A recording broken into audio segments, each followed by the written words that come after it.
قبل ما ننهي القسم الثالث، مساء الخير. الو، مساء الخير. اهلا مدام. عندي بنت عمرها 18 سنه. نعم. فاتفقت هي واللي حبته واخذوا بعضهم وعملوا زواج متعه. نعم. فبقى بعد اسبوع تركوا بعضهم.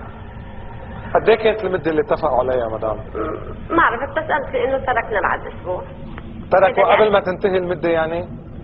ما عرفت كيف كان، انه شهر شهرين قالوا انه زوجنا، هيك خبرتني. نعم. مضى اسبوع وتركوا بعض. طلعت البنت حامل وراحت عملوا هي وياه قبل ما يعني يتركوا، عملت عمليه اجهاض واجت. وصار عندها علاقه مع شخص ثاني والثالث وبهالوضع هيدا. فهل هيدا يجوز؟ انا ربيت بنتي عمرها 18 سنه. هل هيدا يجوز انه بتترك واحد بالجواز متعه جمعه ما عجبها تاخذ واحد ثاني وما عجبها تاخذ واحد ثالث؟ هل هيدا يجوز بديننا؟ مدام، هل الولي ولي بنتك هل كانت بكر قبل ما عقدت المتعه؟ طبعا. طيب هل الولي سمح بهالشيء؟ يعني ابوها او ما بعرف. كان ابوها غايب وما عارف الموضوع، وانا تحملت المسؤوليه كلها. سمحتي يعني حضرتك بهالشيء؟ لا، ما سمحت، انا بعدين عرفت بالموضوع. طيب مين سمح مدام؟ اذا ما حدا سمح مين؟ هي اتفقت وياه. نعم. فضيلة الشيخ شو رايك؟ شو رايك؟ هذا خطأها. البكر ينبغي أن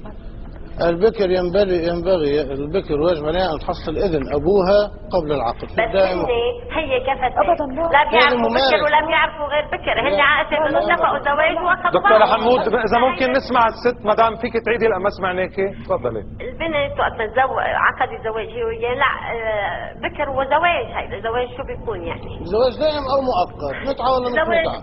مش مهم، بس انه تزوجها وقامت تركته بعد فتره، ولقيت انه لقوا هالشغله، هالبنات لقوا هالشغله وسيله انها هينه لهم ولعلاقاتهم، من واحد لواحد. هيدا يجوز؟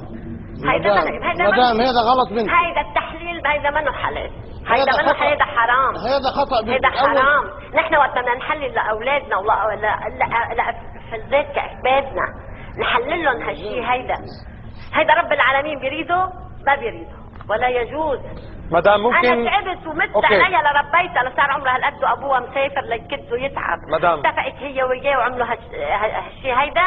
مدام سمعنا رايك وبنحترمه وبنقدر الوجع اللي عم تعاني منه. اذا بدنا نسمع دقيقه بس جواب سريع لفضيله الشيخ قبل ما ننهي القسم الثالث. تفضل فضيله الشيخ. اولا المدام ما بينت اذا العقد كان والزواج كان زواج دائم ورجع طلقها او زواج مؤقت لا مؤقت متعه.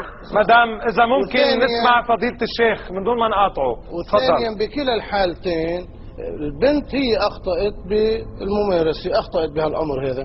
كان مفروض ما دامت ما زالت بكر ان تاخذ اذن بيها، ما بيجوز لها ان تتزوج ولا يصح منها هذا الزواج الا تاخذ اذن بيها الولي الجبري. دكتوره حمود، هذه من الناحيه. نعم. اذا هي اخطأت بالتصرف مش معناها انه الزواج صار غلط. قبل في مناظرة صارت عن زواج المتعة، كان معنا من المكتب الشرعي لآية الله العظمى سماحة السيد محمد حسين فضل الله الشيخ حسان عبد الله رئيس مكتبه، وأقر وقال ومسجل الحلقة انه بنت البكر فيها هي حرة وتزوج نفسها. قال وعلى التلفزيون كان بدون رقيب حتى على الأوربت بتذكر، قال له ما في تعطي فتاوي على الهواء، في بحق لها تتجوز بنت البكر. وسألته أنا قلت له في حدود للعمر؟ قال لي لا، المهم تكون راشدة.